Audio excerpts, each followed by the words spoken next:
Well, thank you to all of you, and thank you to Denmark for this opportunity. We've been through a lot of interesting discussions, which are in some ways quite depressing, like what you see on the screen and what you still see on the screen. And all of this, all of this chaos and anger we have about the fact that we have been and are being lied to by so-called officials, like this one as well.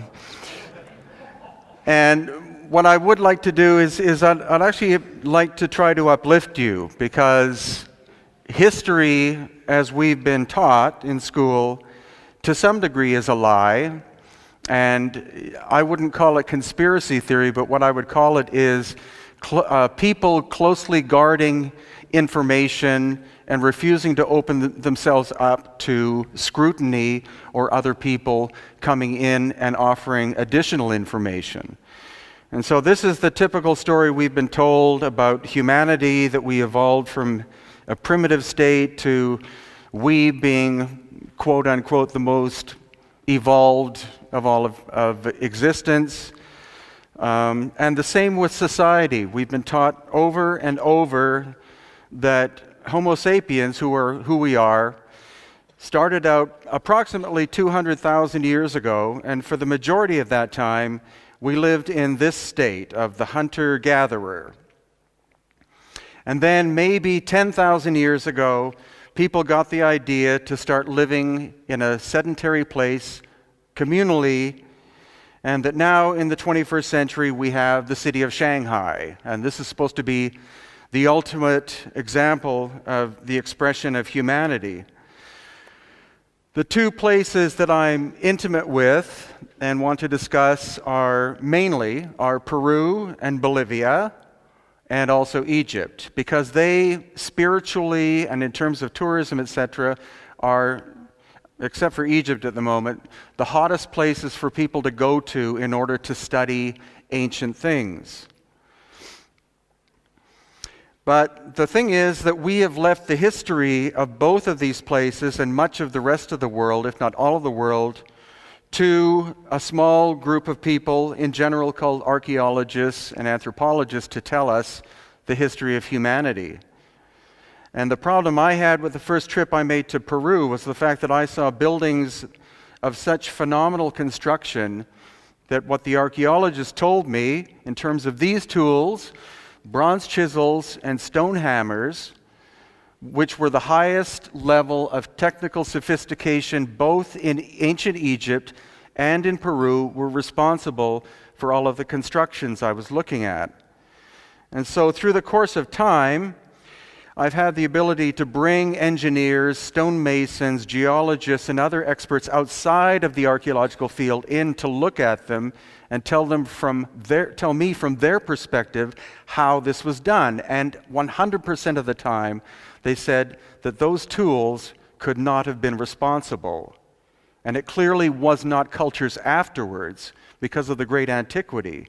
So what I'd like to start you with is the Inca.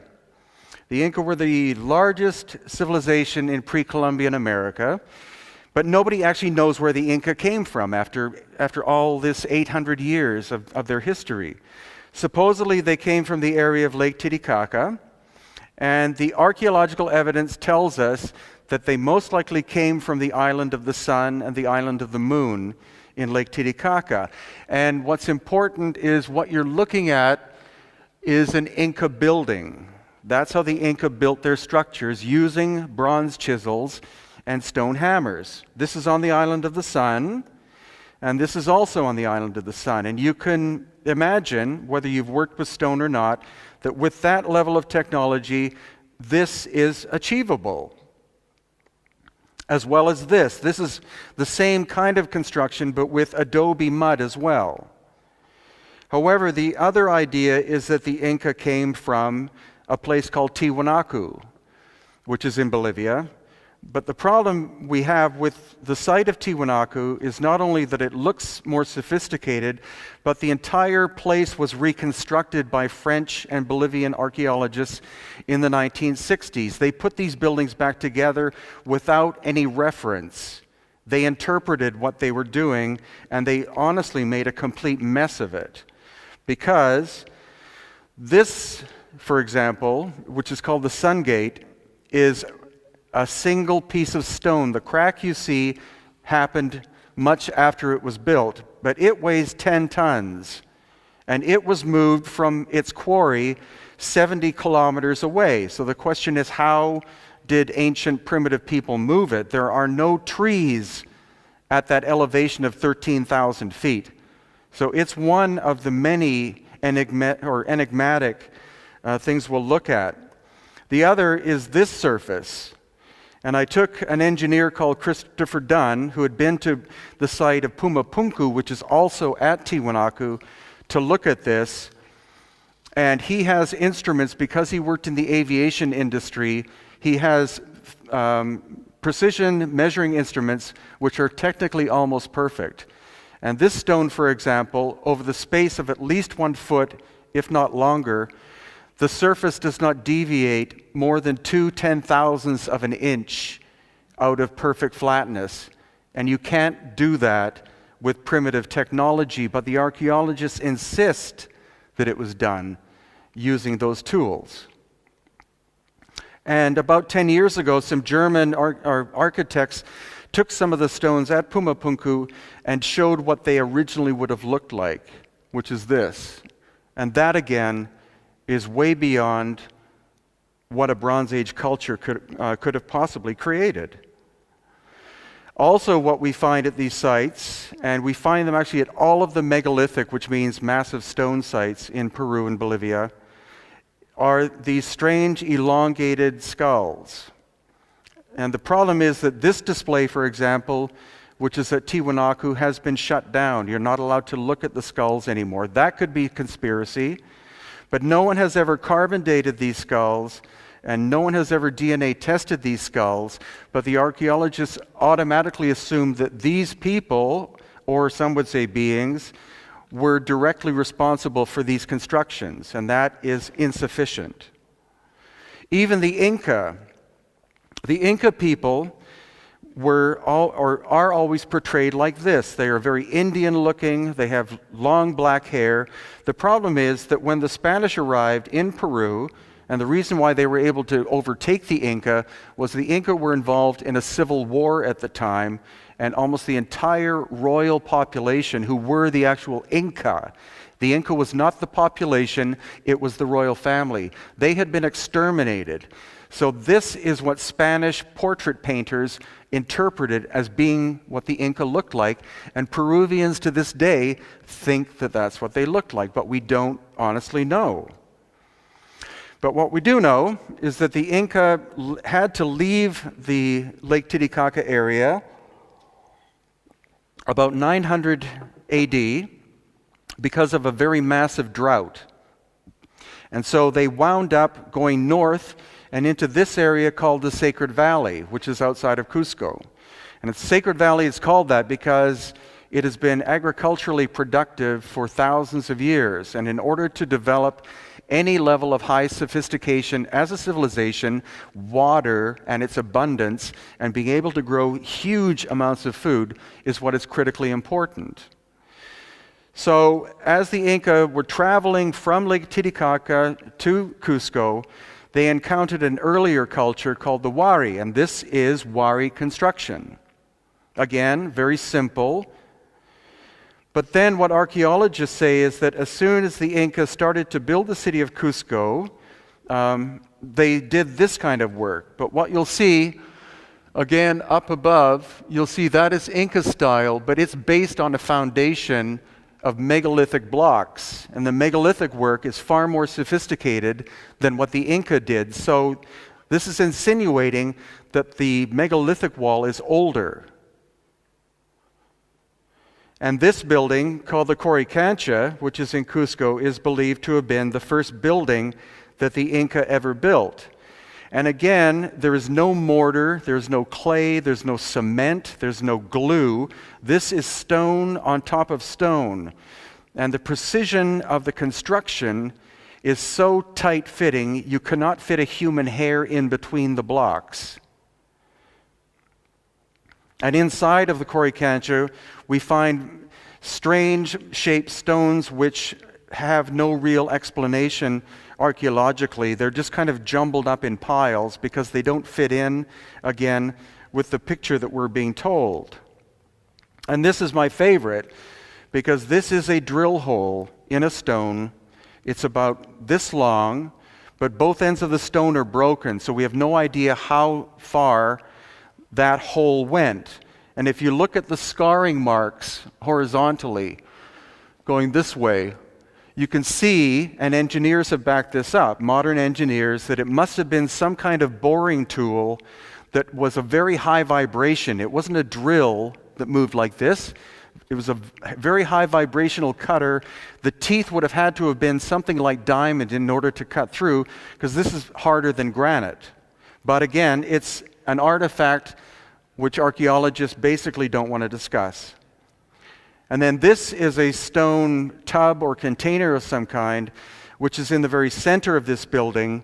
And the flowers that are planted around it are not just there to look good. You are literally not allowed to step inside and photograph what this is because somebody doesn't want this artifact studied. But what's intriguing is that about 10 years ago, a team was allowed to do excavations at number 8, which is this building, the Coricancha, and up on top at number 1, which is Sacsayhuaman.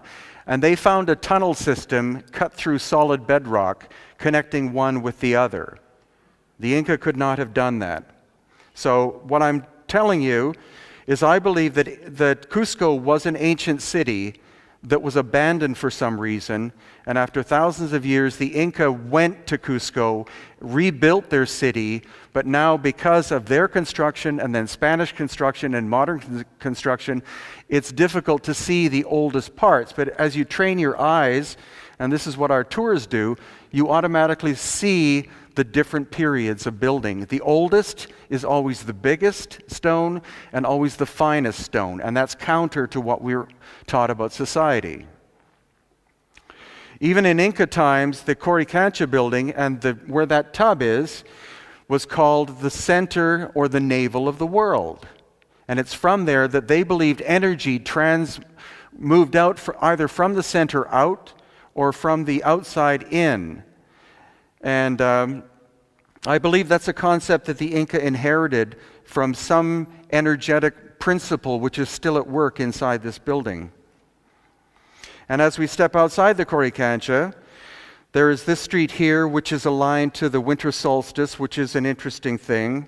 But more importantly, when you go up close to this, again, on this side, this is Inca work, but it's built on top of something larger and older. And that's a simple indication that somebody was there previously of a higher level of technical ability. And again, excavations have been done. These elongated skulls show up, and they have not been carbon-14 tested for age. Neither have they been DNA tested, but they're labeled as being Inca. And outside of this building, the Coricancha, again, it becomes more and more obvious. You're looking at Inca work here, probably Inca work up there, reconstruction of the wall here, and then that, which is the finest built wall in the Americas. Again, in many places, you cannot fit a human hair in between the stones, and it's more than a meter thick. It's not hollow. It's continuous. And that would not be impossible today, but would be an incredible technical challenge. As well, we find these strange knobs exposed, and there has been no proper reasoning as to why they exist. There's another type of construction that these ancient builders, who I actually call the Pirwas, and that is from a very obscure manuscript written by a 17th century Spanish chronicler who was victimized by all the other historians. His name was Fernando de Montesinos, and he learned from what was left of the ancient Inca priesthood that there was a race of people who appeared 40 years after what they called the flood, and they built a city. And Peru comes from the name Pirwa. But what's intriguing about this is that you can see that it's polygonal construction. Every stone is a different shape and size. And the conventional story is that the Inca would find a stone of approximately the right shape it, put it into place, find something else, something that would fit somehow, and then shape it and fit it into place. But when you learn from the people of the area, what you find out is the builders, whoever they were, also put pictograms or animal figures into their construction. In this case, it's the shape of a puma, there and there. So that makes their construction job even more complex because, again, there's no mortar in between. And mortar is not used, even in modern times, as something that strengthens a building. It's actually weaker than the building material. Concrete is not as hard in general as stone. So to do construction without mortar is much more difficult than to do it with mortar. And the Greeks and the Romans, though they were great people, they all used mortar to fill in spaces as they were constructing things.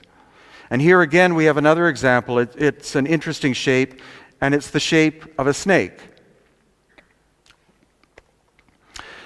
Now, it's not only in Peru that we find this kind of work. This is actually in the Imperial Palace in Tokyo in Japan. And it again is a wall section which is not talked about, but because it blends in with all the rest of it, it's said to have been built at the same time. And this is another example in Japan as well. And on the island of Easter Island, or Rapa Nui, there are 2 or 3 sites, again, which have this incredibly precise non-mortar fitting together.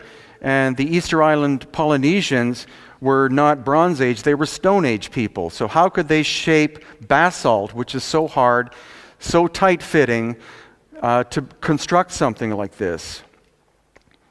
The other thing a lot of you may not know is that the so-called Easter Island heads, of which there are more than 900, none of them are heads. Every single one is a full body.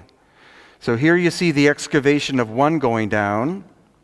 And Thor Heyerdahl in the 1950s was the first to discover this. And the best example is here. They dug down, and they were able to go down at least to where the statue itself, there were no legs, but it went down to the navel. And that's another reason why Easter Island's ancient name symbolically was called the navel of the world. I was there with Dr. Robert Schock, who was the geologist who was able to redate the Sphinx in Egypt at being older than the dynastic Egyptians because he is an expert on the weathering of stone.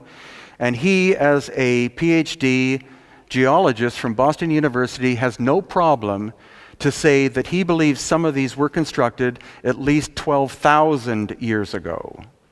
And we'll get into related things about that. There's another site some of you may have heard about called Göbekli Tepe, which I've not been to, but which is in Turkey.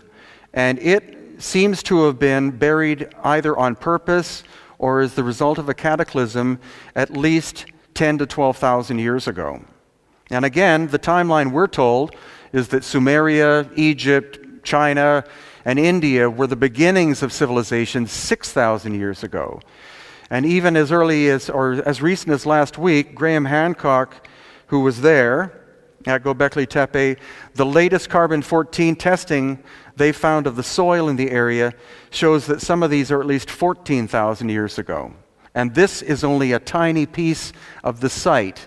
There may be, this site, which looks reasonably large, could be at least 30 times as large as it is.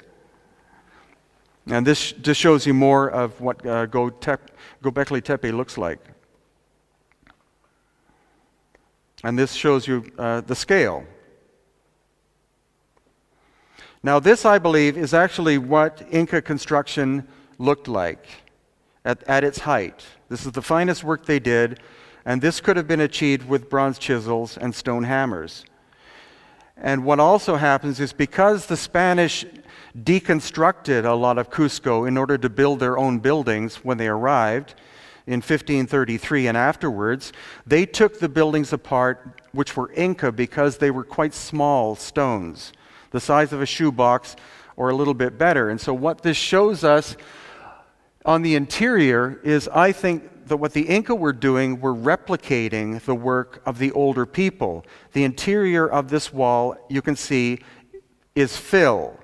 But the front looks really nice and tight. But this, again, because this wall has been taken apart partially, the front of it is a veneer appearance of being beautiful stone construction. But because it separates as it goes back, the Inca were cheating by trying to achieve the same tightness of work. And this, again, is back in the Coricancha.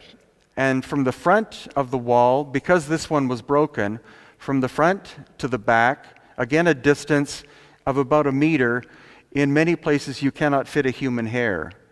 And all it would take would be a few millimeters of one bit of that lower stone to be raised up, and one would pivot on the other, but they don't. They fit perfectly, and they are beyond earthquake-proof.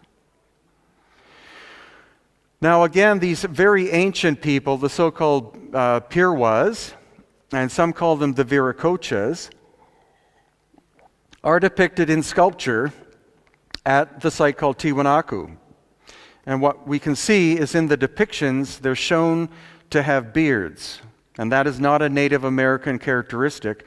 And this is where Thor Heyerdahl got his Kontiki image from that was on his sail, because these ancient people were called Kontiki Viracocha. And he was vilified by the scientific community for his theories that people were able to move across the Pacific and other oceans thousands of years before the Europeans did. But the thing is, at least Thor Heyerdahl had the guts to build a ship and get on board and test it, whereas most academics sit behind a chair and argue back that it's impossible. This is one of the most profound sites in Peru, and this is called Sacsayhuaman. And here you see the size of the people compared to the size of the building blocks. Some of these stones are 125 tons, and local guides will say that the quarry was right there, but it's more likely that the quarry is at least 72 kilometers away and at a altitude almost 1,000 meters lower than this location. So how were those stones moved? And even more recently, some Russian geologists took samples from this site and analyzed it, and they honestly believe that what it is concrete. But not concrete that you pour, some kind of concrete you can shape. And that the wall itself, or the stones on the surface, have been heat treated to at least 1,000 degrees Celsius. And this is not something you do with a little bonfire as you're working. And here I am, and this just shows you again the sense of scale, but also these people decided to do pictograms. And so above my head is actually the shape of a puma's paw. You can see the paw and the 4 toes. And again, also at Sacsayhuaman, we see examples of this, where you have this incredible cutting precision in stone, which is, there's the so-called Mohs scale, which is the hardness of materials. Diamond is 10. It's the ultimate in natural materials. This stone is about 7. Bronze is about 3.5. You can't cut stone like this with bronze tools. It would be like trying to cut a tree down with a plastic knife. It's impossible. The tool has to be harder than the material. But not only that, it is perfectly level, within 1/10 of 1 degree. And some people say this was a quarry, but if it was a quarry, why would you be so precise about cutting the surface perfectly level like that? And in the area, we find these other cutout stones like this, and the weathering on this is so excessive that I'm hoping that Dr. Robert Schock will come in July of next year and be able to tell us when the stone cutting was actually achieved, because it's not like there are 1 or 10 or 50 stones like this. In the area of Cusco and the Sacred Valley, according to Jesus Gamarra, who is the local expert, there are more than 5,000 of them. So when people say this was an Inca throne, there were a lot of Inca, obviously. And this one is even more dramatic, because if you see the front, this one here and that one, and even the one in behind, at one time all three were interconnected. Something happened to this massive stone with an upside-down staircase. It's much larger than a bus. Something caused it to snap into 3 pieces. It could have been a very ancient cataclysm. And again, we find just structure after structure. It looks molded, or like concrete or something. And again, another example, as we get closer to this, which is called Amaru Machai, again, you see the erosion of it. This is very hard limestone, but it's unlikely, though we need a geologist to corroborate it, it's unlikely that this is the result of weathering during the time of the Incas. It looks too old. And if you've ever been to Turkey, you see a lot of this kind of thing too. And there's talk of sites in Turkey being thousands and thousands of years old, like Göbekli Tepe is. On the interior of this one, there are surfaces which are so polished, some people again say that whoever did the work applied some kind of high heat to it to melt the surface and make it glass-like. And this is another example of that. And here is a site called Pisac, and you can see the wall in the front is of much higher quality than the work in the back, but it's all said to have been done at the same time. And how would you have people of such different technical ability working side by side to create such a difference in construction? And one of our favorite sites is in a cave outside of Cusco. And this actually is not on the tourist map, and as far as I know has not been discussed by archaeologists much. It's just an astonishing sculpting of a stone surface with unknown tools. And inside the same cave, we have this, which is kind of inexplicable because it's a false door and it doesn't go anywhere. But somebody was able to cut into the stone surface like that, one would presume with reasonable ease. And again, we have the same kind of symbol, but what is kind of important about this is that what we see at most of the major so-called Inca sites is you'll see 3 levels of construction. You see this, which is very precise cutting and shaping.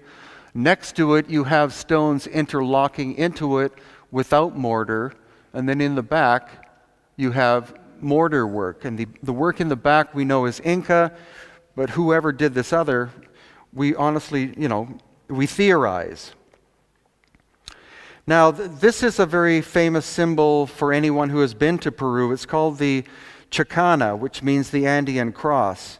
And it, though being a simple symbol, is incredibly complicated in terms of what all of these angles and facets represent.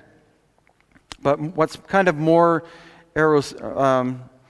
intriguing is where you see it says Ruta Viracocha, and that means the way of Viracocha or the path of Viracocha.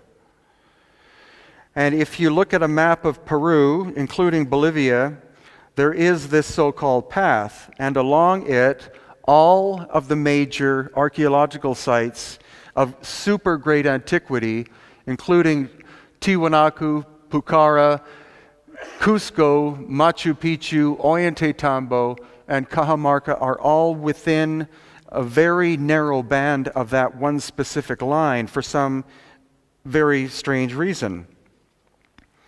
And at the site of Ollantaytambo, which is actually one of the largest complexes in Peru, or actually the world, we distinctly see very different styles of construction, though it was said that this was built probably over the course of 20 or 30 years. What you see are the magnificent Inca terraces here, which the Inca were responsible for. They were masters of agriculture and engineering on a Bronze Age level. But as we go higher up, then we start to encounter other ways of construction which are far more difficult.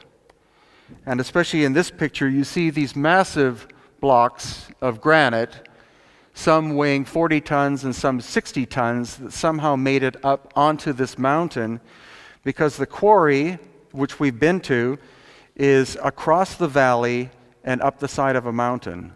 So somehow, minimum of 60-ton blocks were moved down the mountain, across the valley, across the river, and then up on top here, and they fit still with amazing precision.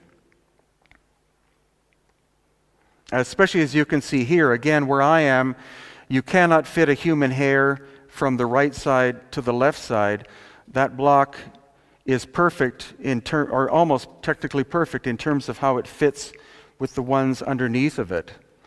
And what is likely is that this again was an example of what happened when there was a cataclysm in the distant past, destroying the beautiful megalithic ancient things, and then when the Inca arrived, they rebuilt around it. And this actually is Jesus Gamarra, who's the expert, in front of what is left of the intact part of the so-called Sun Temple. But on the right-hand side of this wall, we see this, which is Inca period reconstruction. And you can see that if the Inca were responsible for all of this work, they would have fit one next to the other. They wouldn't have filled it with rubble or fill like that. But I honestly believe that this was the Incas' attempt at trying to rebuild something that technically was just beyond their capability. And other evidence we have is this photograph was taken in 1930, before there was any kind of reconstruction by archaeologists or the tourist board or anyone. And this, I believe, shows us also because the Spanish prohibited anyone from visiting these sites when they arrived in Peru, because this was regarded as pagan. So it was out of bounds. And so I believe what you're looking at is Inca construction on top of something which is far more ancient. And this as well, I believe, is an example, I've shown this to engineers, of how the stone was actually cut. It wasn't done with chisels, it wasn't done with lasers. It was possibly, according to some engineers, done with some kind of vibrational or sonic tool that was able to destabilize the stone with a very narrow path of energy. And what we do find is we do find perfect 90-degree angles, but in general, these ancient builders were not interested in the linear way that we approach construction. They were more interested in organic ways, which makes it a very difficult job actually for engineers when you take them, because they don't understand why they would do the construction technique that they did. It looks far more difficult than to do it in the standard, what we would call a Western technique. And this is another example of where stone has been extracted from the bedrock using an unknown kind of technology. The question is, you can cut down one side, cut down the other side, cut down the bottom, but how do you extract the stone? How do you get in behind it to cut it down is the question that most engineers have, and archaeologists in general don't even want to bother to look at this sort of thing. And just more examples. Across the valley from Ollantaytambo is this mountain. And if you look, you can see buildings clinging to the side, which are great achievements of the Inca civilization. We know because as we go up there, we can see the construction technique. But one of the anomalies we see here is this, which may be kind of difficult to see in the picture, but it is the profile of a human head, about 500 feet tall. A lot of people will say that it's natural, but as you get closer to it, I think as a sculptor, somebody was responsible. Here we see the mouth, we see a fang or a tooth, and then the eye there. And it very much, once you see it, it's difficult to dismiss it as being a natural phenomenon. And Machu Picchu, of course, is the most famous ancient site in South America, said to have been built by the Inca over the course of 30 years, about 600 years ago. But once you start to look at the stonework in Cusco and other places and visit Machu Picchu, you start to see the same situation. You see, obviously, the Inca did an incredible amount of work in this location, such as these amazing terraces. But you see, it's stone stacked upon stone. It's all local stone, which has been used. But this is a photograph from 1911 when it was discovered by Hiram Bingham. And already you can see the difference. Contrary to what some people say, Machu Picchu was not totally overgrown by plants, but it was high enough in an obscure enough area that it's difficult to see unless you're actually up there looking at it.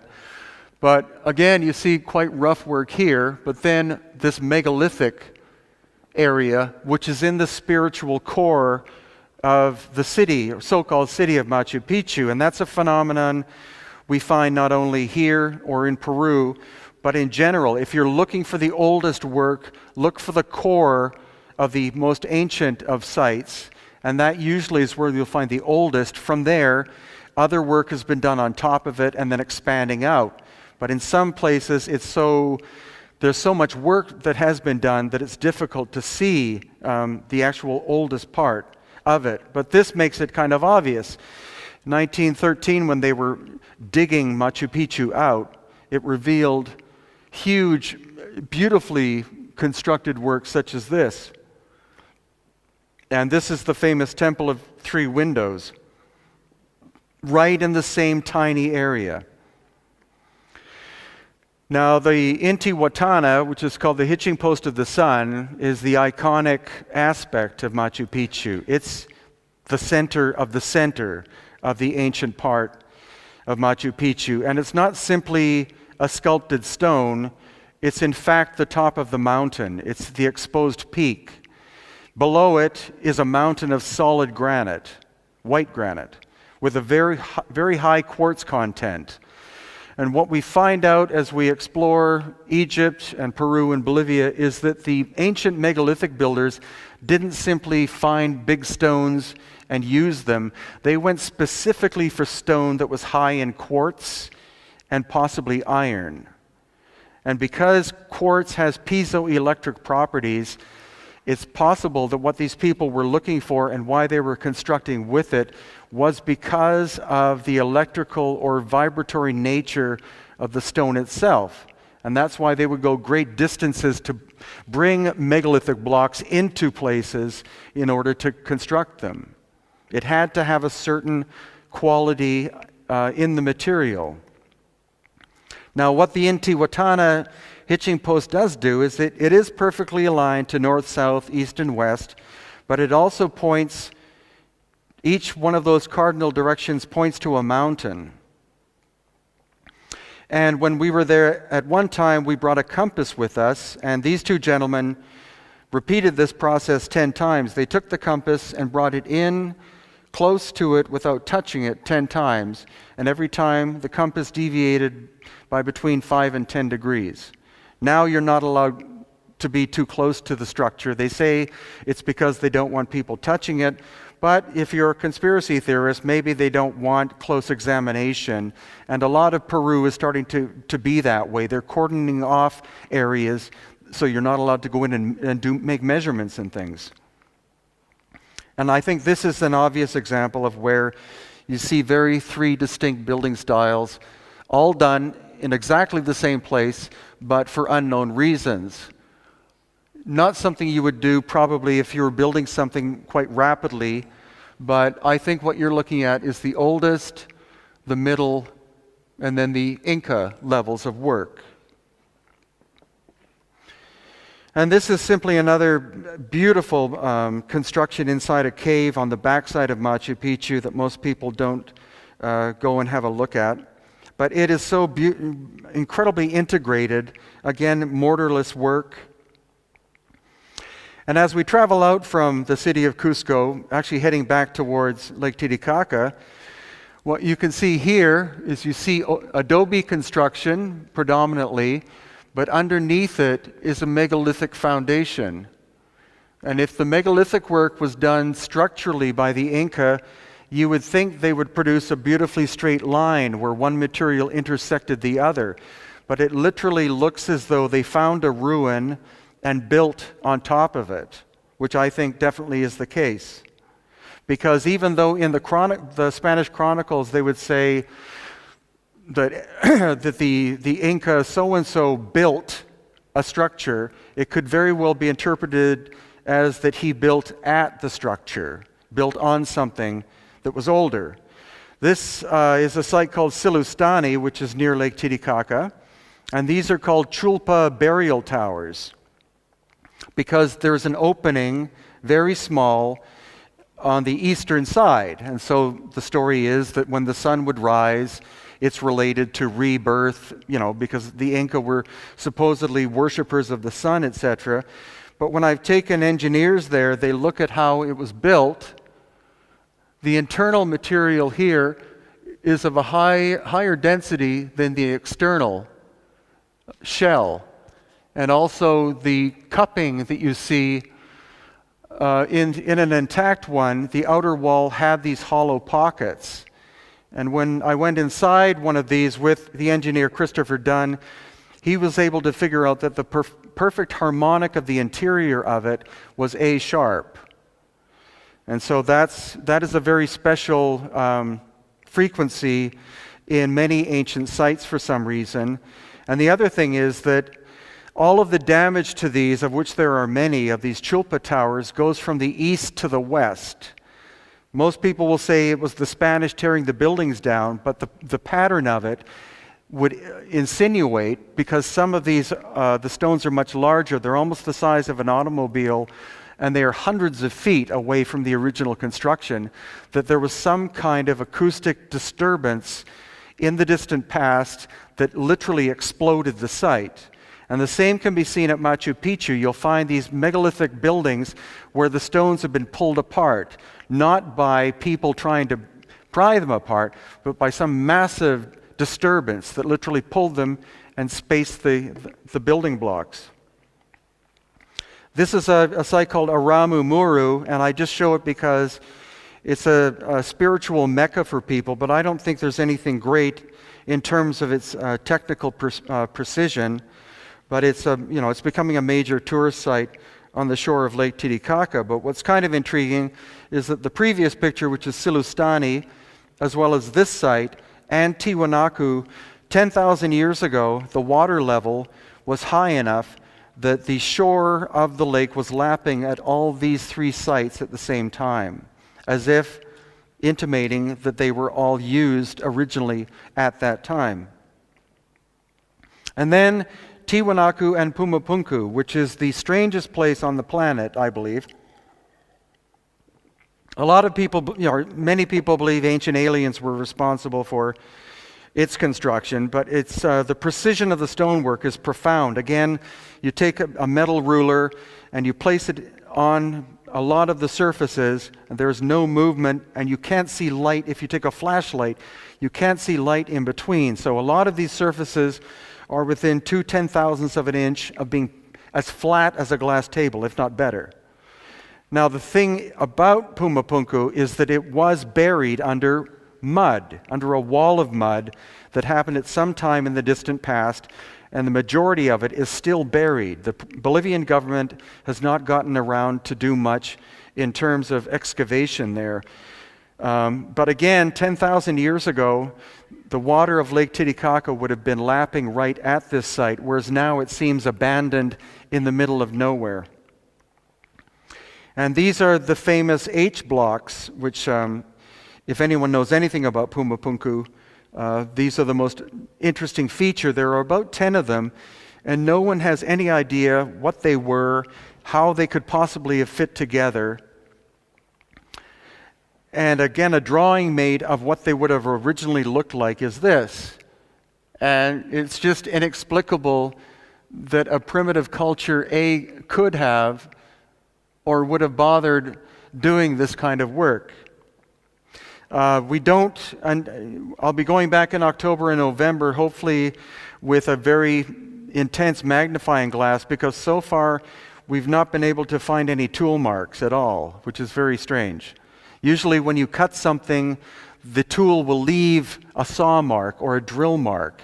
And then if you're a master craftsman, your job is to make the tool marks disappear. But in this case, we don't see any. And throughout the Tiwanaku site, you see these very strange cut stones of no known function. These holes are not simply squares that fit, square cuts that fit down. They taper inwards, as if they were supposed to lock something into place. And once again, wherever we travel in the highlands of Peru and Bolivia and find these ancient megalithic works, we also find the evidence of the presence of these obscure, elongated skulled people. And that's work I'm definitely still working on.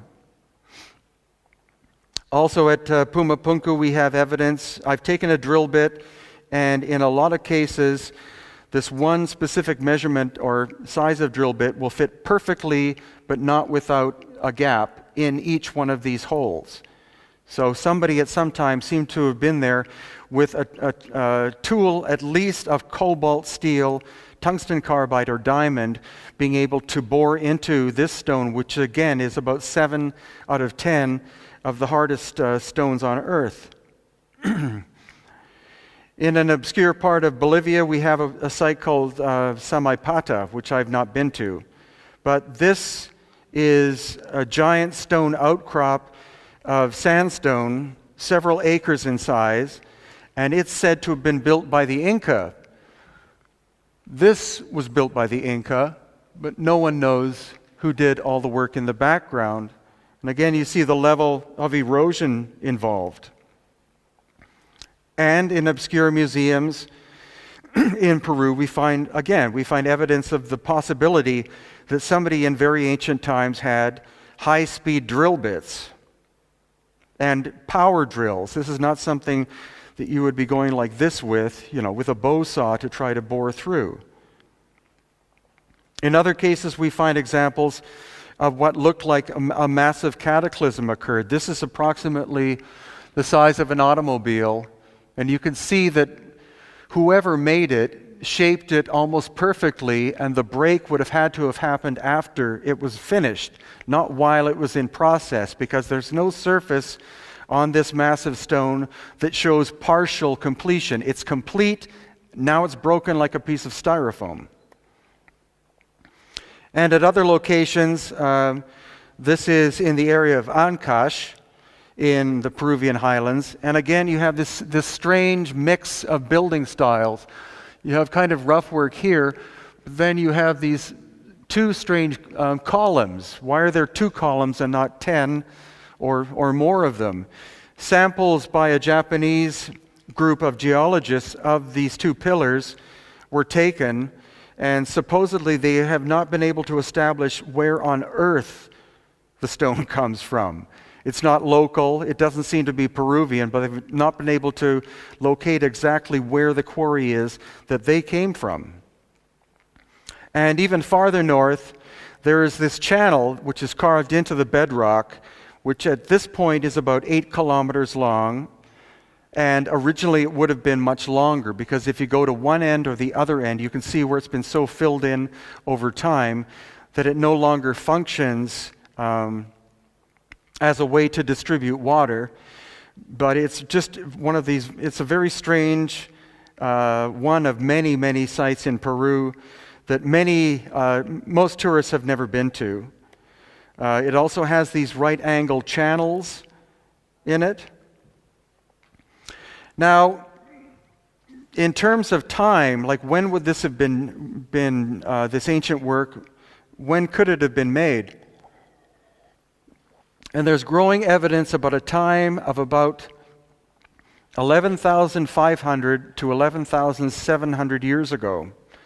This book is by Alain and Dallaire, And what they believe is that they believe comets either came close, or a comet came either very close to the Earth or in fact struck the Earth at about 11,500 years ago. And what it did is it changed the course and the nature of the planet. It caused the end of the Ice Age.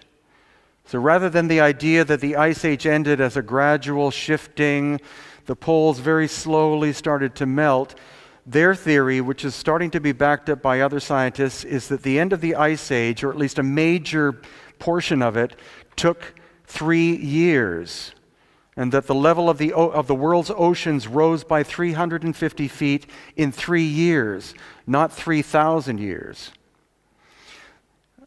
Relating to a subject I don't like to talk about too much, which is Atlantis, because there's too much garbage written about it, is that according to Plato, we're looking at the same timeline, that whatever Atlantis was disappeared about 11,500 to 12,000 years ago. And I think one problem is that when you read Plato, who got his information from an older Greek called Solon, who got his information from the Egyptians, who got their information from someone before, you lose a lot of information through the timeline. So, for example, I've been involved with Native people most of my life, and what I do know is that when they tell you a story, you never interpret the story literally. When they tell you something, they're telling you poetry. So, for example, with Atlantis, the idea that there was a continent that sank is probably not the case, because any oceanographer will laugh at you. But if you interpret it as being the water rose and the land appeared to sink, then that is a logical possibility. Because any advanced civilization in modern times in general lives near the ocean or has access to the ocean. So if you have a rise of 350 feet in 3 years, you're causing probably any sophisticated population to have to move very rapidly from where they are. So I believe in the concept of Atlantis, not the name, but I think it was a global civilization. And another writer called Barbara Hand Clow, based on Alan and Dallaire's work, but also based on the fact that her grandfather was a native Cherokee, she was able to take both the science and the oral tradition and put them together in timeline. And again, 11,500 to 11,700 years ago, there was a terrible event that happened on the planet. And some speculate that even what happened is that not only the melting of the poles, but also that's when our planet went from perfect alignment to 23.5 degrees. The consequence of that is not only the fact that, is the fact that you would go from 2 seasons to 4 almost instantaneously. That would disrupt all of life on Earth automatically. And then the work of Dr. Paul Laviolette, he believes that at exactly the same time, 11,500 to around 11,700 or so years ago, there was an ejection from the core of our galaxy. And his theory, which is backed up by testing in ice cores, is called the galactic superwave. And that's that rather than the center of our galaxy being a black hole, it's a pulsar. And what a pulsar does is it pulses. So his theory is that approximately every 11, 12, or 13,000 years ago, it shifts depending, because the universe is not a precise clock. But around 11, 12, 13,000 years ago, there is a disruption or an emission from galactic center, and that energy of all forms, gamma rays, etc., travels through the galactic center. And at this time, it went straight through our solar system, and it pulled plasma from the sun and hit the Earth in very specific spots. It was not like a big ball of fire engulfed the Earth, because we wouldn't be here. But it hit high elevation sites, such as Peru, and it superheated the atmosphere temporarily, and that, he believes, is what caused the melting of the poles, again causing the rise in sea levels very rapidly, causing anyone alive to have to move. Graham Hancock has done a lot of work at attempting to look at sites underneath the ocean, especially off the coast of India and in the Mediterranean. And any time he's attempted that, governments have prohibited him from doing any work. But there is evidence from other researchers that inside the Mediterranean there are cities, and off the coast of India, especially because when the tsunami happened in 2007, I think it was, supposedly eyewitnesses who were Indian fishermen out fishing at sea, they were outside of the zone where the actual, because before the tsunami came, it had to pull the water from the tidal region back to fuel this thing. And they literally saw that for a very short time, cities that were exposed, or buildings, and then when the tsunami went through, they were covered up.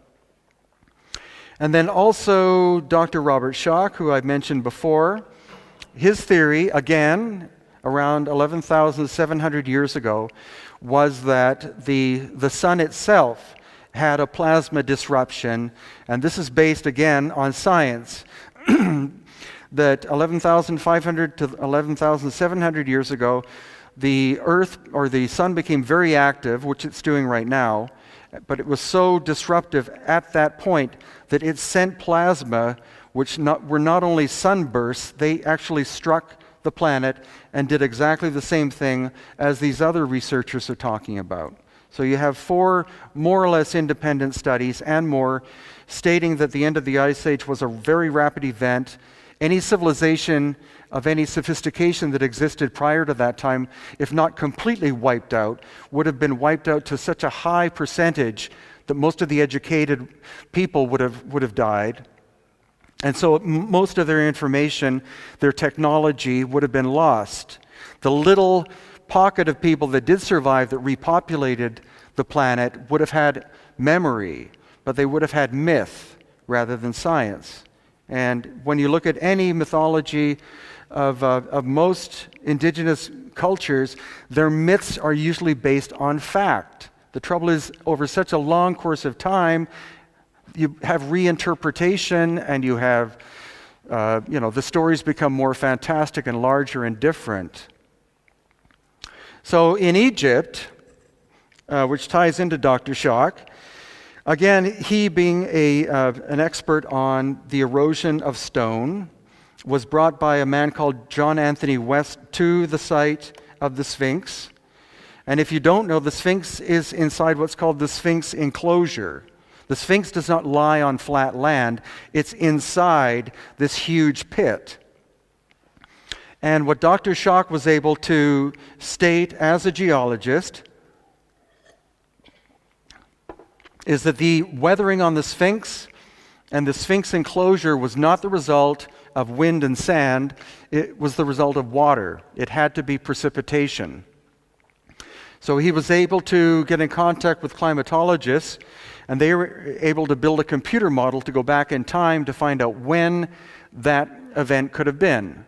And the result was approximately 8,000 years ago is when there could have been enough rain to cause this erosion. And immediately, practically every Egyptologist on the planet attacked him because dynastic Egypt is not supposed to go back more than about 5,100 years. So Dr. Schoch was dating the Sphinx's construction at least 2 or 3 years earlier, or at least the erosion earlier than the existence of the dynastic Egyptians. And this is a building right in front of the Sphinx. It's called the Sphinx Temple, and each one of these blocks is multi-ton, and it came from the Sphinx enclosure. So this giant temple complex, all of these blocks were cut out and moved and built. It's not like people were there chipping away to cut the Sphinx out of the stone. Someone had the technology to move multi-ton stones out of it and build a temple right in front of it. And again, you see the amount of weathering involved. And the Great Pyramid itself is, if you've never been to Egypt, you should go and look at this because it is mind-boggling in scale. Even being in Peru and Bolivia looking at things, when you're literally standing looking at the Great Pyramid, that's when you get a sense of what it is. It's difficult from photographs. But it is profoundly huge. 2,300,000 multi-ton blocks make up the Great Pyramid. And what's more intriguing is it's known that most of it is made of limestone. The limestone came from that exact area, but there is multi-ton granite inside, especially inside the chambers, as well as basalt like this. And all of the stone aside from the limestone was brought from great distance. All of the rose granite, which is in the Great Pyramid and other pyramids, was brought from 500 miles away somehow. And some of the stone that was moved weighs 1,000 tons. So it's unlikely they were dragging it across the desert. It's unlikely they were building boats or barges to move that, because you're talking 600 automobiles, and you can't build a papyrus raft, or even a wooden boat that could carry that. So it's one of the many, many mysteries of Egypt. But here, and it's not that evident in the photograph, unfortunately, is you see this line coming this way, like that. It is approximately 1/8 of an inch wide, and it cuts into the stone. And if you measure that arc and expand it to how big a saw could have been to do this cutting, the saw would have been at least 6 meters in diameter with a width of 1/8 of an inch. Something of that size, moving at high speed, we can't do because it would be so flexible and so unstable. And if any of you have worked with either stone or wood on even like a table saw, you know what the maximum load means, which is you can only push the material through the blade at a certain speed. After that, you're creating vibration. And the more vibration you create, the more unstable the cut, and eventually it'll shoot the material at you. So we have evidence, and in many places, of the use of circular saws, which had to have been under power, at least 6 meters in diameter. The other thing is, the standard idea is that this is one of the first pyramids, because it was an experiment. What they did is they started to build mud brick buildings, and then what they would do is they would add level after level like this because of stability. You make each level above smaller in order to make sure that the whole thing doesn't fall apart. However, there's no direct evidence that this is one of the older pyramids. It's actually more likely that the Great Pyramid is much older than that one, and that the Great Pyramids, plural, plus the Sphinx, plus the Sphinx Temple, plus the Valley Temple, plus other buildings predate the dynastic Egyptians by thousands of years, and possibly, according to oral tradition, and hopefully we'll get more science about this, prior to 11,700 years ago. So it's possible that buildings like this, some of the Peruvian, some of the Bolivian, and other ones, were built by this ancient civilization who were the victims of this massive cataclysm. The other question is, what was the function, for example, of the Great Pyramid? Of course, people say, well, it was a tomb for an arrogant king. Unfortunately, what we find is that the majority of archaeologists in general who look at foreign sites like Egypt, Peru, Bolivia, etc., they're taking their Western mindset with them when they try to interpret another people. And Europe, we know, was very barbaric in terms of you did have kings who were despots. They treated themselves as the highest level of life, and everyone else was more or less a peon. However, ancient societies in other parts of the world were not like that. The Inca were not kings. The Inca were not rulers. The Inca were caretakers. And I know that from working with native people to this day. Someone who is a chief is not the highest person. It's the opposite. He is responsible for the livelihood, and we know that the Inca were that way, so it's quite possible that ancient Egyptians, etc., were that way as well, that they wouldn't think, use all the resources because I'm arrogant and special, build me a massive thing for me to be buried in, because the precision of this building is almost 21st century. For example, again, the conventional story is Khufu, who was a pharaoh, decided to have this built. He said, cut a line into the bedrock because I want to be buried here. And then as they were building it, he changed his mind and he said, no, wait a second, I want to be buried in number 5. And then he changed his mind and he said, no, wait a second, I want to be buried in number 8. Now the precision of this passageway, the descending passage, they know by laser it's more than 300 feet long, and it deviates from laser perfection by 1/8 of an inch. The Egyptians did not have the capability of doing that work, no matter what the Pharaoh may have wanted. But when you bring an engineer such as Christopher Dunn to look at this, he believes, and this relates to some of the other subjects that we're discussing in terms of lost technology or free energy. Christopher Dunn believes that the Giza pyramids were power plants. And how they worked was that there are tunnels, a series of tunnels that go from the Nile, and from the Nile they go straight to and underneath the Great Pyramid and the other 2 pyramids on that site.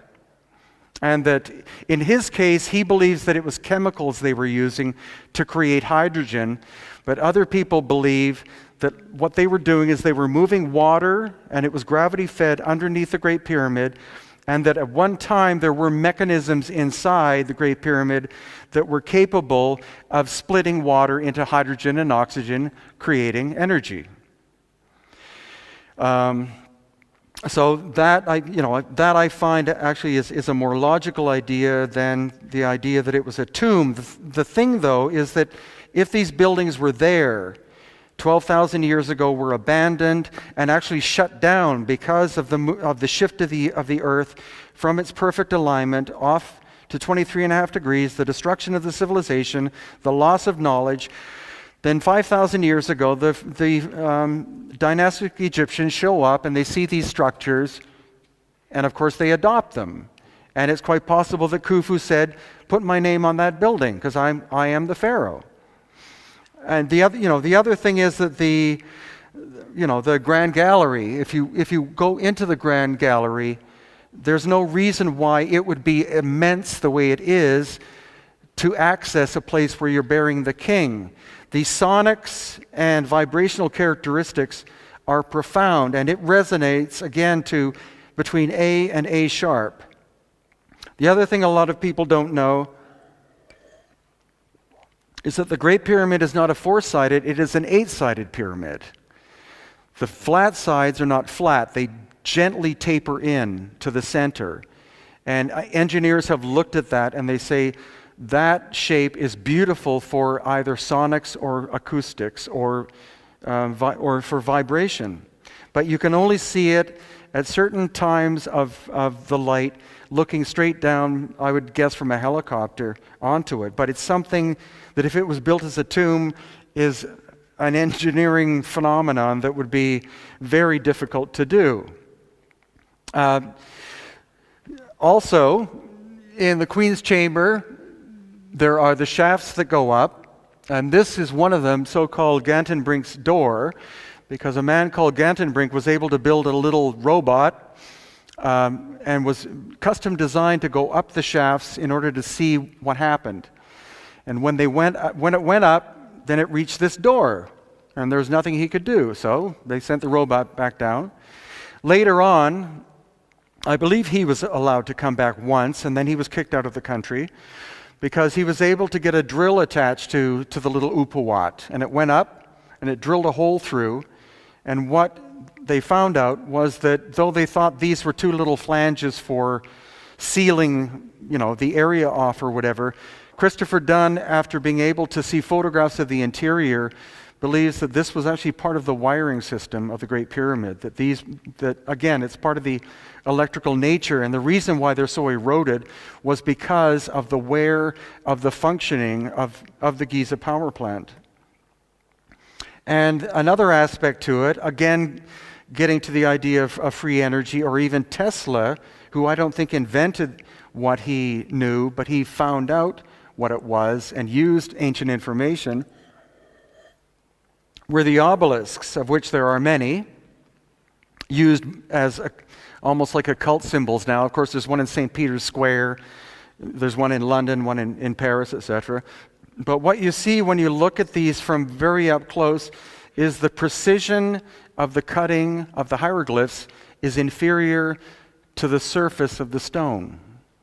And what's probably the case is that these obelisks are thousands of years older than the hieroglyphs, but at one point a pharaoh decided that a flat, empty surface was a great place to have his name and story written on.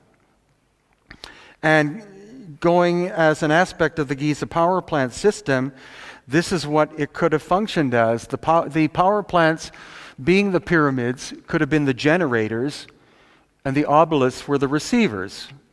And they would have been strategically placed at so-called sacred sites. But what you find out, if you go to so-called sacred sites where you do find evidence of lost ancient technology, is that these, as well as possibly some in Peru and Bolivia and other locations, may have had a pragmatic energy generating function. And because of the nature of the stone that was used, there still is energy at work, but it's at a very tiny scale compared to what it would have been like. And that's why when you go into the Great Pyramid, you almost automatically go into an alternate state of consciousness, and that's why it's a great place to meditate, because there still is energy moving through the structure. And again, if you harmonize to A or A sharp in the King's Chamber, the volume expands. It's not like you're just hitting a tone. You're hitting a tone where all of a sudden it's much louder than the sound you're making. Maybe you're striking the exact harmony or resonance of how this particular building functioned. And this is the man, if you ever go to Egypt, Yusuf Awiyan. He is probably the most knowledgeable person of so-called alternative knowledge in Egypt. And it's based on his family lineage. He's in fact descended from the Comitian people who existed prior to the dynastic Egyptians. And another thing that we saw when we were on the Giza Plateau, very much out of bounds, but it's because Yusuf was born and grew up across the street. You can see the Sphinx's head right up there. But because his father was a guide for more than 70 years in this area, Yusuf knows all of the guards. And so if he wants access, he doesn't have to ask the government anything. He goes to the guards, and the guards let us through and let us wander around the Giza Plateau, because Yusuf wanted to show me the shafts and the tunnel system that riddle or are underneath the Giza Plateau that most people don't know about. So this is a covering of one of these shafts, and it's approximately 10 feet by 10 feet. At the moment, it goes down about 100 feet, but it's filled with sand. So over the course of thousands of years, it's very likely that sand has been filling it up. There's no sense in taking the sand out, but these are supposed to go down hundreds of feet, vertically down, and intersect with the tunnel system that goes under not only the Giza Plateau, but specifically underneath the pyramids. And it's the water channeling system that originally came from the Nile, but not the Nile where it is. There is a lot of evidence that 12,000 years ago, the Nile was farther to the west, and you can see it in the topography. It was a much bigger, wider river. And that's where these tunnels connect to. They connect to the ancient Nile, strictly out of bounds, unless you know Yusuf. And this is another one. Again, it's 10 feet by 12 feet and drops down approximately 100 feet. So because of his connections, we were able to go underneath the Giza Plateau. And this is level 1. And these openings were everywhere. But we only had 4 hours. He told me that this is level 1, but there are at least 2 levels beneath it. So we're going back in April, and I would like to go into level 2 if possible. And the best book on the subject, I believe, of ancient pre-dynastic Egypt is this book written by Stephen Mailer, and it's called The Land of Osiris because what he talks about is from the oral tradition perspective, the fact that the Giza Plateau area is the oldest by far part of ancient Egypt. The rest of it, Aswan area and all the areas with the beautiful, true dynastic Egyptian works, which are masterpieces, are outside of this area. And another subject that fascinates me is the concept of who Osiris was. Because, again, a lot of you have seen the depictions of elongated heads from Akhenaten in that time period.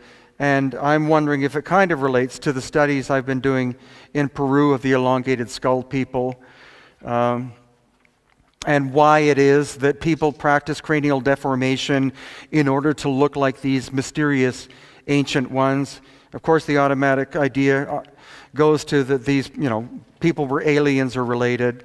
We are presently doing DNA testing of the ancient Paracas people of Peru. It's taken a long time, though, because the DNA is more than 2,000 years old, so it's very time-consuming and expensive to get the results. But once I do get results, I will let people know. Another building which is in Egypt is called the Bent Pyramid.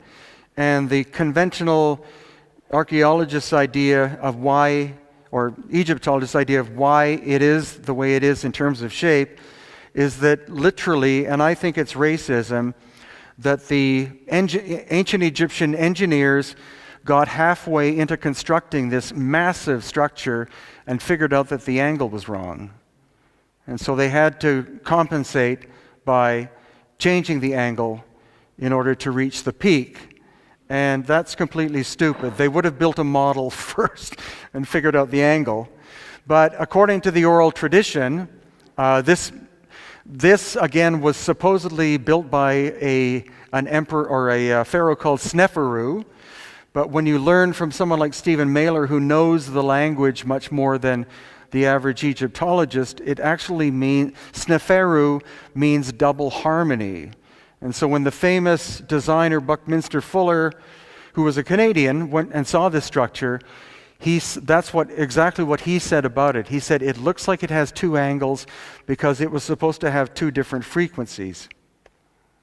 And inside of it, again, a so-called burial chamber, but the baffling system and the accuracy of its construction, the acoustics are so profound that I think the idea that it was a vibratory structure is far more plausible than the idea that it was a tomb. And again, Egyptologists insist that these are the tools that were used to do the work. And the great question or the great argument is, okay, well then where are the tools?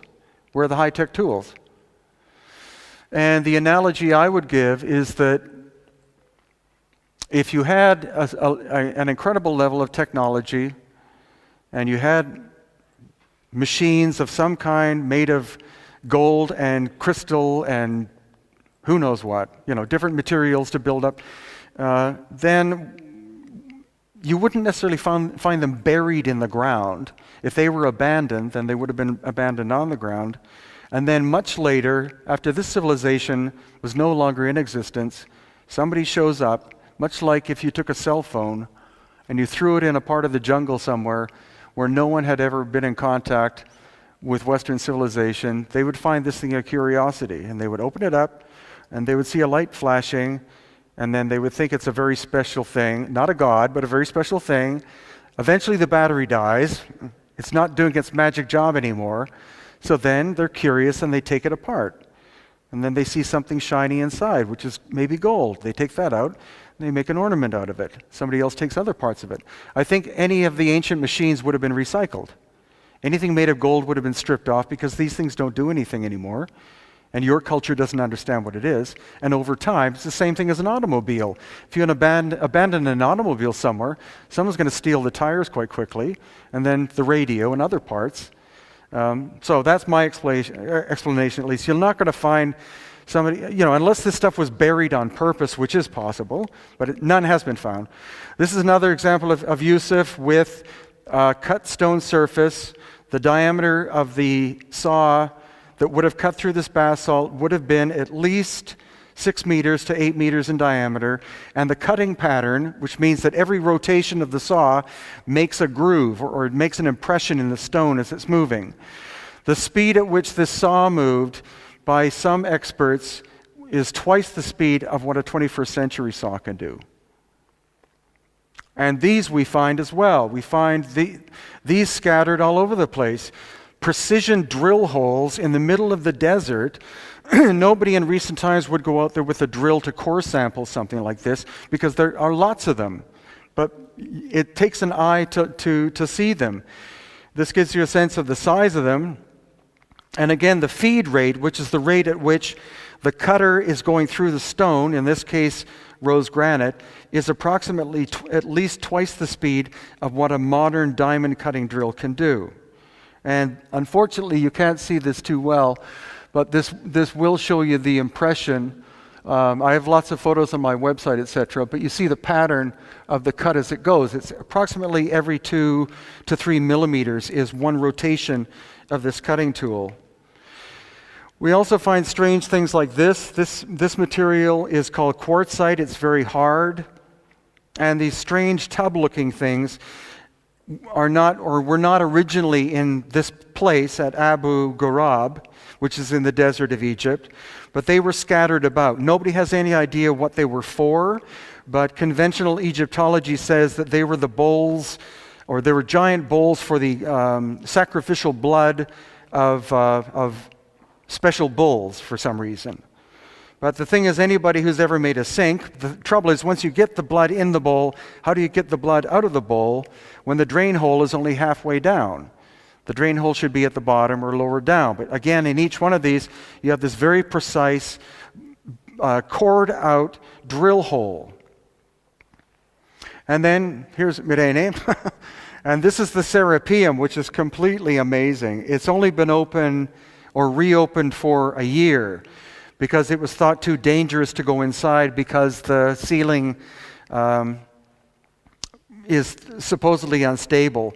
But these are boxes made of gray granite and rose granite. The boxes themselves weigh 70 tons, and the lids weigh 10 to 15 tons. These are located, there are 28 of them, I believe. They're in a tunnel underneath the desert.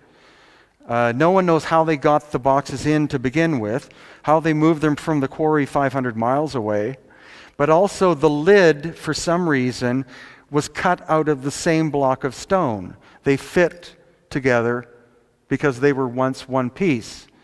And again, Christopher Dunn has taken his instruments and measured the surfaces outside and inside, and they are within 2 10,000ths of an inch in precision of flatness. And this is Stephen Mailer, but this is an incredible example of the fact that, again, the precision of this surface is as close to being perfectly flat as is technically possible, and yet the hieroglyphics on them look like they were done with a nail or a screwdriver. They are so awful in terms of quality. So most Egyptologists say, well, because we're reading what's written on the box, and the box is telling us who made it and how it was made. But that is like somebody going up to a Maserati that was just made after someone has taken a key and carved a story into it and said, Bob the plumber made and designed this car. It's the same kind of story. And that I find actually at this point completely silly. You can run your hand up and down this surface, and then you look at the quality of the hieroglyphics, and it does look like a 5-year-old did the hieroglyphic work. It's not the work of the same time period. Nobody would be allowed to do such awful workmanship on top of something out of hard stone that is technically almost impossible to do. And then this is the interior. of the box itself. It's illegal to do this, which I did, but it's as smooth on the inside as it is on the outside. And as well is the statuary, and this is one of the more interesting stories because Christopher Dunn, the engineer, he works, or recently retired, but he worked in the aeronautics industry designing and making precision parts for jet engines. So in terms of modern technology, there are very few things that exist which require a tolerance as tight as a jet engine. Anything slightly out of precise workmanship blows the engine up. So he's been at this for 30 or 40 years, or it was his career. He was a machinist before that, so he has hands-on knowledge of how materials feel when they're precise. He can just use his fingers. So he's an expert on that. But what he did is he started to look at the statuary because he noticed that they were just, this is not the only example, but a number of the ones you'll see that say Ramses on them, of which Ramses went crazy with having his name put on sculptures, is that this material is called diorite, and it is 8 on the Mohs scale out of 10. So the only material that can cut diorite is diamond, nothing else. Doesn't matter how long you're sitting there pounding with another stone at it, you're not going to create this kind of precision. But what he found is that a lot of the, especially rose granite statues, he would run his hand along the headdress part of it, and he couldn't feel a flaw. This way, like the curve this way and the curve that way. I've been a sculptor all my life, and I know you can't get that level of precision. You always make mistakes because of the nature of human hand-eye coordination.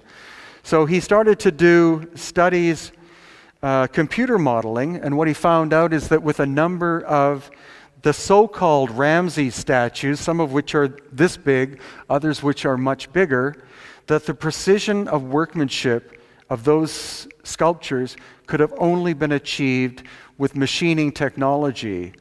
And not just machining as in somebody with some kind of tool cutting it, a machine that is called a CNC machine, which is a computer-controlled machine that goes in with a cutting head, and it is programmed to do cutting. That is how all modern cars are designed, or at least the prototypes are done. Cars used to be done with some Italian designer going like this and shaping it. Now it's all done by robotics, and that's why when you run your hand across the surface or anything like this is not something that was done by hand. It was done by a computer program that was able to go in perfectly do the cutting job. And so as he analyzed some of the faces and other features of the Ramses statues, that's what he found. He would take clear plastic, put it over top, put a line right down the center of the face, and then he would draw and measure out all of the characteristics. And then he would switch it over to the other side, and the precision was basically perfect from one side to the other. Now, A human face is not perfect, and B, there's no sculptor in the world that can achieve that level. We're talking within much, much, much smaller than a millimeter difference from one side to the other. And this is an example of how he achieved that on certain features. The ears, no, but other features. So he honestly believes that some of these ancient sculptures were created using a technology similar to what we have, which is called a CNC machine. It would go down, it would cut one side of it three-dimensionally, and then come back, and the program would simply invert the program, and then it would go and do the other side like that. And what we do know, because when you look at the detail of the cartouche, which is the name put on a lot of the Ramses statues, the quality of the workmanship of the cartouche is far inferior to the workmanship itself. So the theory is what happened is that these sculptures are thousands of years older than the dynastic Egyptians. During the time of Ramses, for example, a number of them were found, and his priests, because they were actually in charge of the entire society, when they would find or reveal one of these, they would say, "Great Ramses, we found this sculpture. We should have your name put on this. And he'd say, sounds great. So they would put his name on it. But all of those statues are attributed to the time of Ramses II, when in fact they could have been done much, much older or much farther back in time. And just a list of some of the books I have done.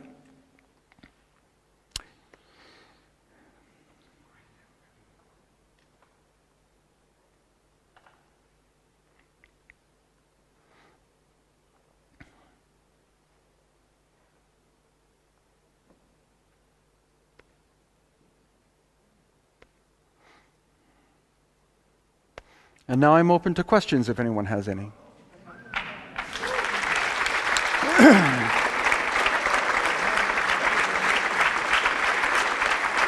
Thank you.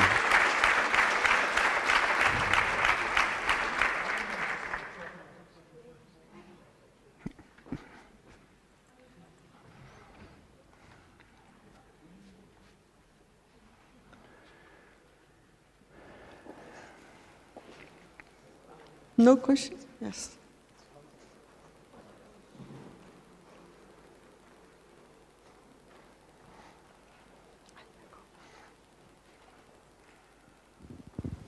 Hi.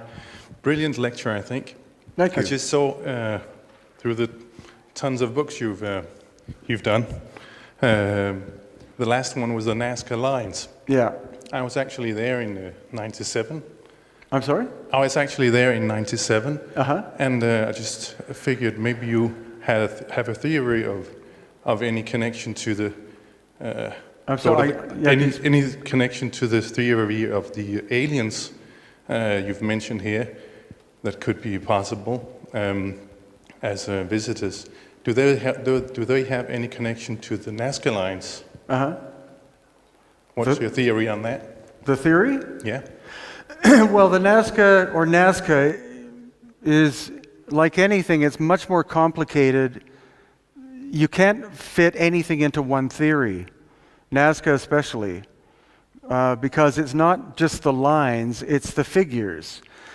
And I was affiliated with a TV series called Ancient Aliens for a while, and they did a recent one called Beyond Nazca, and it was appalling. I mean, I don't mind the ancient alien theory, but when that's the only theory, again, doing that kind of thing is insinuating that ancient people are stupid, and suspicious and and worshiping everything, which is racism. So I'm glad I wasn't on that one, because I would have, shot a number of the individuals. It's terrible. But the basic thing is, I looked at all of the theories of Nazca, from the idea that it was superstitious Indians in loincloths doing it, to the idea that aliens came and did it, and everything in between. But it's too complicated. And I think what happened was there was a culture called the Paracas who lived on the coast of Peru before the Nazca ever existed. And they built what was called the candelabro, which is a 500-foot tall geoglyph in the shape almost like a trident. And so that has been dated to the Paracas people.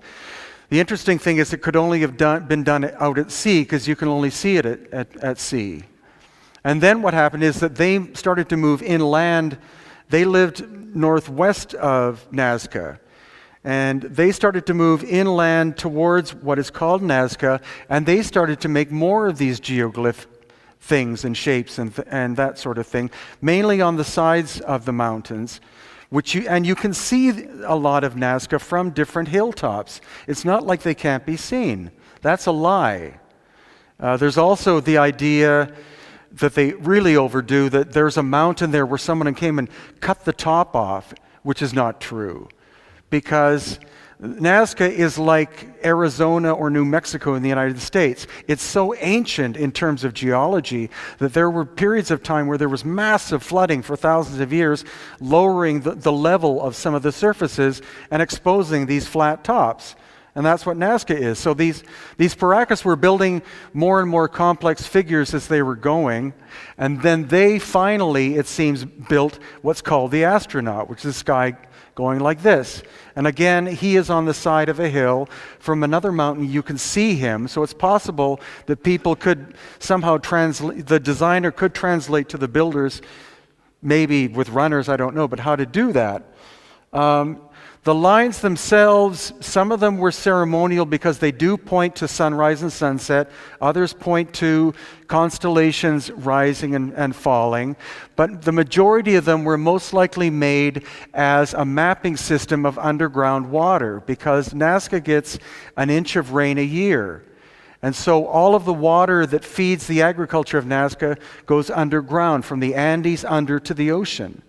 And it's proven that Nazca did build, they cut these holes into the earth to access the water. So I think they were building a series of mapping systems of where the water moved, because most of them the lines go from a hilltop downwards. But there's such a mess of angles and connections that it's been proven that they do not fit a map of the sky. And a woman called Maria Reich, who studied Nazca for 50 years, insisted that they were a map of the heavens. It doesn't turn out that they were. And then also, it's probable that the animal figures themselves were ceremonial.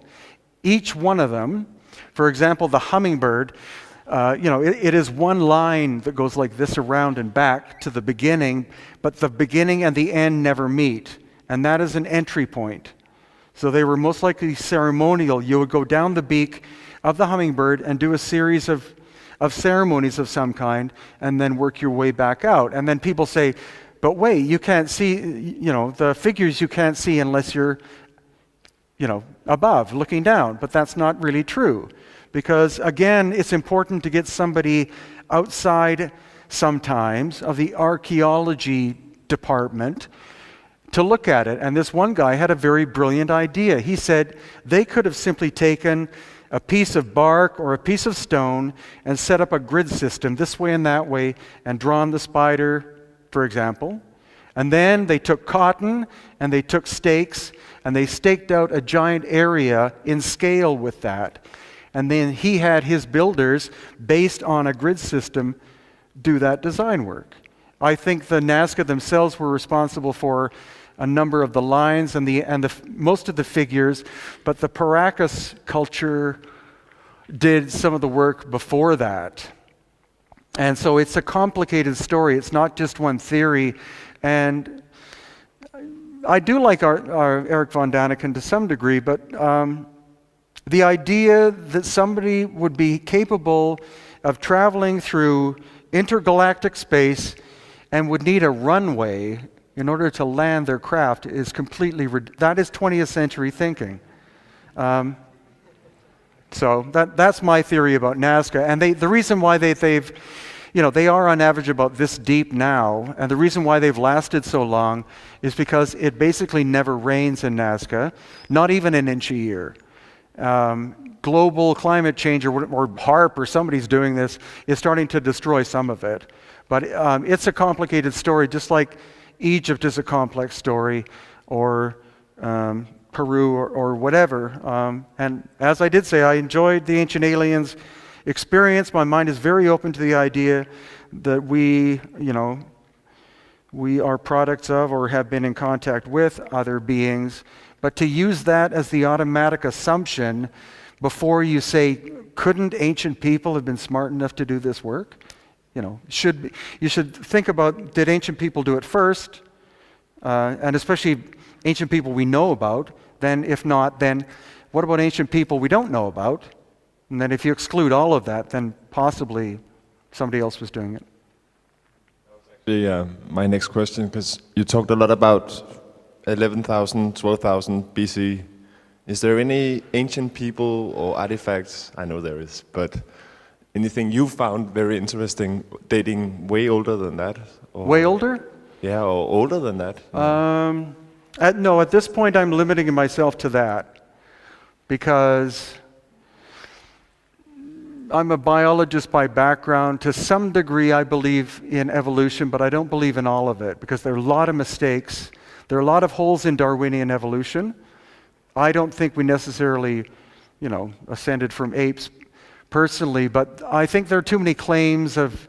I mean, there are weird objects that have been found that have been found in ancient coal beds and all sorts of things, but I haven't seen evidence of really strong evidence of anything super ancient. I at this point just like to look at the period of the end of the Ice Age and the idea that there was a civilization that had what was called a golden age prior to, but not something as flowery as the Atlantean thing. Atlantean-like, but not a continent, not a beautiful, harmonious society that suddenly one day collapsed, but somebody was here. Our ancestors, I think, were here, and they did phenomenal things that we are reinventing. And that's where the idea of using water to power things is not a new idea, but it's a timely idea because somebody else did it 12,000 years ago very successfully. So that's why I'm really glad that I was given the opportunity to come, because my subject seemed completely out of whack with everything else, but it does tie in, because taking in the historical perspective, and what you learn, it's great to learn from the past to use in the future and be respectful of the past and be aware of the fact that our history goes back much longer than what we've generally been taught is important for us as human beings.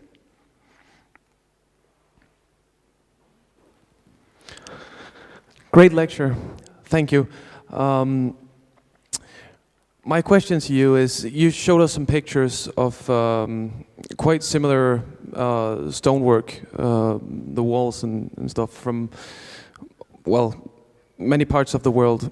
Do you think those civilizations were connected in any way, since they had the same building technique? Well, I think there was global movement, definitely, thousands of years before even the Vikings, who were incredible at what they did. The Vikings, when I was living in Hawaii, because of the arrogance of I was working on this giant voyaging canoe project, and because of the arrogance of some of the Hawaiians, they were mocking the Vikings, and I said, they said, well, look what we're building. The Vikings had nothing. And it's like, have you ever seen one of the designs of those things? These people were moving cattle across the Atlantic Ocean. So, be site-specific. Your canoe is great for here. The Vikings were great for, where they were. But being a sailor and having talked to people who have done global sailing across the Pacific or the Atlantic is not complicated. You don't need a sophisticated ship. You need something that will float, not fill up with water, and have a decent enough sail to be a propulsion unit.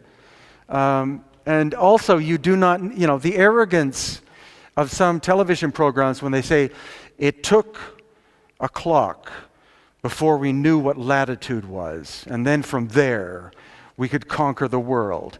I met a Polynesian navigator who was this tall, the last of his kind, and he had 300 stars mapped in his head.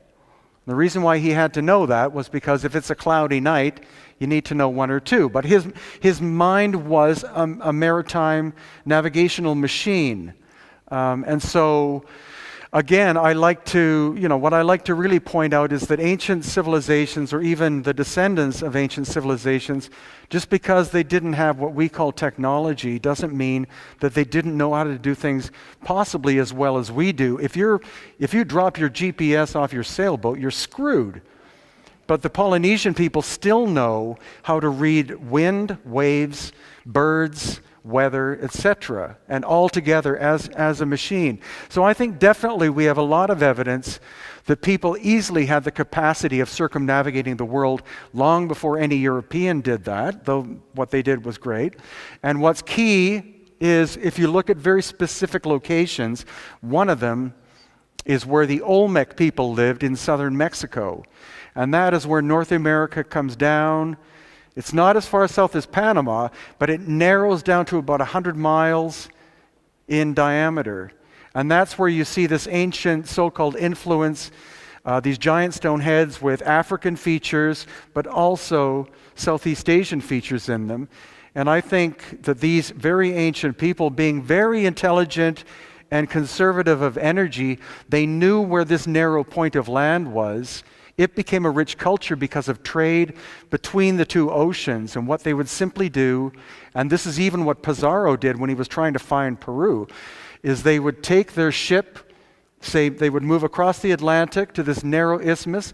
They would take the most important parts of that ship apart, because you always have carpenters on board, move them across and rebuild something, and then keep sailing, rather than trying to go around South America. Just as an example, but because the Paracas people, for example, who have these elongated skulls, we've been able to show that the royalty had brownish reddish hair genetically. Indians do not have that. Indians have black hair, doesn't matter where you go, unless they had European influence. The Paracas, minimum of 2,000 years ago, had brownish reddish hair. So where did that come from? And the intriguing thing in one of my books is that you find the exact same character trait on the west coast of Peru, Easter Island, Tahiti, Hawaii, and New Zealand. So I think you're genetically talking about a maritime culture that was able to move easily through the Pacific Ocean. And Thor Heyerdahl, again, was vilified by the scientific and academic community for his ideas. And now his ideas are being proven genetically that there was movement in the Pacific long before the Polynesians existed. Hence our example on Easter Island. There are no heads, there are full bodies. And it's spoken of that these elongated, skulled people lived there with red hair. The first European to go to Easter Island was called, what's his name? Van Roggeveen. And his description was he saw short people, he saw tall people, he saw tanned people, he saw white-skinned people, he saw black-haired people, red-haired people, and blonde-haired people. And he was supposedly the first European to ever arrive. So clearly, and from the constructions, the oldest constructions are the finest, and they're telling us that somebody was there before the Polynesians got. It's very sticky subject when you go to Easter Island to talk about this, because the Polynesians are like, we were here first, but I think themselves that the Polynesians would like the idea that they had older, that they're from an older bloodline too. They're a mix of people. And it's the same in New Zealand. There were people living in New Zealand before the Maori people ever existed, but those people were exterminated by the Maori. And Hawaii too. They talk about, actually the first people that the native Hawaiians talk about who lived in Hawaii were called the Mu. And the land was called Mu. And that's the older name of Lemuria is a term made up in the 19th century or 18th century. But the people of Hawaii say, we have been here for 25,000 years. But they won't tell it to the general public. I get inroads into this stuff because I've been involved with Native people since childhood. And my, they ask me, they say, why should I tell you this information? And I say, because people are lying about you. It's the same when we went to Easter Island. This lady, elder said, if I tell you this information, what does this do for my people? And I said, because they say you were cannibals, you cut down all the trees, and I don't think it's, and she said, of course that's not the story. And I said, well, let me write a book about that, because you won't. She said, well, we don't care what the outside world thinks. And it's like, well, I'm going to write it anyway, because I don't like these stereotypes or these myths going around about the primitive nature of intelligent human beings. Is the simple answer to it. Yeah, I was thinking that all this knowledge and this advanced technology, if this is true, that it was this very intelligent civilization, how did all this knowledge get lost? Was it different civilizations at the same time, and this one civilization? Because otherwise, why didn't they just rebuild it if they survived, or what happened? Well, I think the simple answer, again, is that the end of the Ice Age was a very dramatic event. Took 3 years. Anyone living near the ocean, which would in general be a sophisticated culture, would have to leave very quickly. It's possible that the axis of the Earth changed at the same time, because that's where there is the evidence of the woolly mammoths living in Siberia who have been found frozen in the tundra with a mouthful of food. They were flash frozen. They didn't slowly die. So it is possible that the axis of the Earth changed. That would have changed global climate automatically. It would have changed the number of seasons from 2 to 4. The rising of the sea level causes people to move. Massive, die-off of people. And so when you take 80% of the population and they're dead, then a lot of the information of that civilization is gone, because you're not going to be able to rapidly pass it on. And I think what does remain, again, is mythology. I honestly believe that in all of the ancient civilizations that we talk about, when they talk about myths, I think they're talking about their history. But it's so poetic now. For example, there's growing evidence that the so-called Titans of Greece, Zeus and Apollo, etc., that they were real people, but that in the distant past there was a major climate shift of global proportions. They were forced to leave their land of Greece, and there's growing evidence that the sites in Turkey of high elevation are much older than was thought. So the theory is that the Titans moved into the highlands of Turkey and lived there for, their lifetime, but went on for thousands of years. And finally, when there was a return of these Greek descendants into Greece, the ancestors became myth, but they were real people.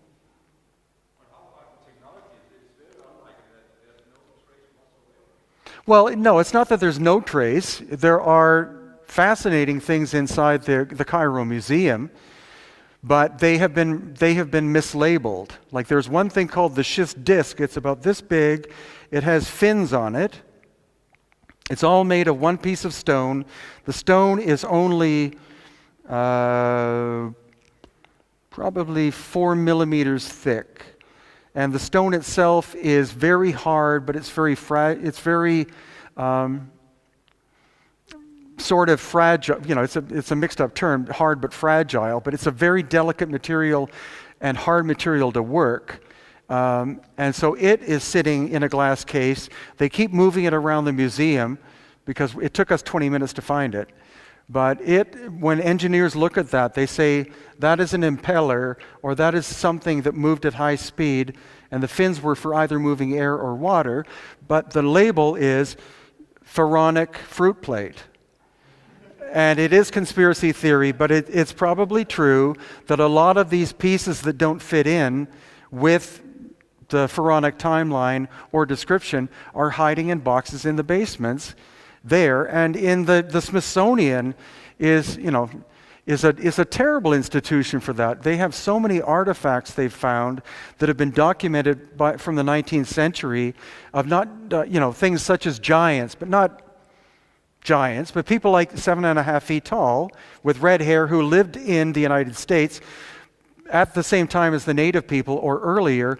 But all of those skeletal remains were immediately taken to the Smithsonian and are in storage, and even academics are not allowed to access them because somebody wants a deliberate timeline of history to be told. And they don't want to go back prior to 3,100 or 3,500 BC for religious, political, and other reasons. I mean, the thing about when I went to school, it was all about the Greek civilization, that they were the Greeks were the first democracy, and then the Romans, were the next great, and then the Europeans, and it's like, this is taught to me as a European from Europeans. It's clear that the Egyptian civilization was far more highly evolved than the Greeks or the Romans or anyone afterwards were, but what they did as smart people was, and what native people to this day do, is they hide their information. So when the Greeks came into Egypt and said, tell us your history, tell us everything about you. It's like the Greek or the Egyptians would often make up stories about their history because the Greeks were not allowed it. It's like going into somebody's house and going, tell me about your family kind of thing. It's like if you move aggressively in, you naturally get people to be defensive. And that's what happened with the so-called Rosetta Stone. Egyptologists use the Rosetta Stone as the exact translation because they say, oh my God, it has hieroglyphics, it has Greek, and it has Coptic Christian. We can use that.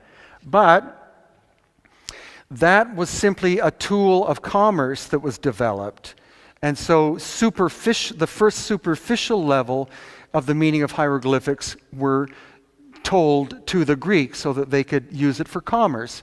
The spiritual level, the scientific level, and the other levels of the sacred ancient Suf language, which is Egyptian, was never taught to the Greeks because the Greeks didn't deserve to know it.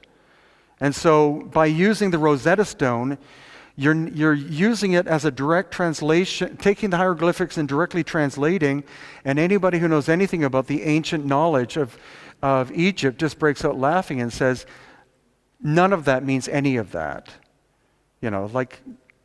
So the name, the language is so ancient that one word or one name has a profound number of deeper and deeper and deeper meanings depending upon the level of access. They weren't simply names.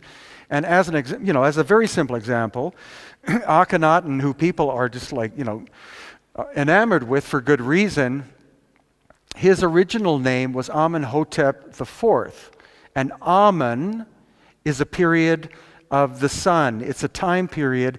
It's a period of the day which translates to a period of incredibly long time. So Amen is the last time of the day. And so it means the hidden, because that's when the sun has gone down. Before that was the golden age. When you look at the big stretch of time, that was the time of Aten. That was the full bloom. So that's why this man said, I am changing my name to Akhenaten, which means the shadow of the golden age, basically. Because he was doing a renaissance. He was bringing back the ancient belief system. That's why he built his own city.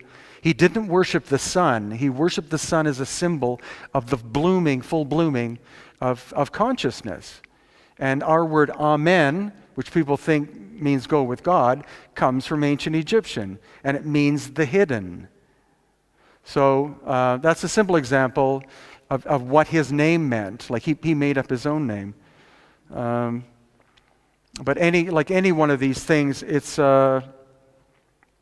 if you can, and it's rarely possible, but if you can get involved in the oral tradition of a people, if it's still remembered, your comprehension goes up manyfold, but you have to be on a level of trust with the people, because too many people go in, whether they're archaeologists, anthropologists, writers, or whoever, take the information from the people, make a lot of money or do whatever with it, or make up stories, like the whole thing about the Mayans being cannibalistic was a very short period of Mayan history. It was at the end of Mayan history when the ecosystem had just gone to hell that they began blood sacrifice. The Aztecs did. The Inca never did. But the Catholic priests made up that story about a lot of Peruvians think that the Inca did blood sacrifice or sacrificed children. They never did. But it was a great tool. When the Spanish moved in, you have to reprogram the people. You don't win them by beating them on the head. You win them through changing their way of looking at themselves. And that's why the first building that the Spanish destroyed is the Coricancha, because that was the spiritual center. They went in and they leveled it to the ground and built a church. So all these lost Inca people, they're used to going for salvation or prayer to this building. All of a sudden Jesus appears, this kind of thing. Sorry, I'm going way off track. Yes, while we are finishing this amazing, brilliant lecture and very fascinating stuff. Thank you. And we thank very much Brien Foerster for his research and beautiful lecture. Thank you.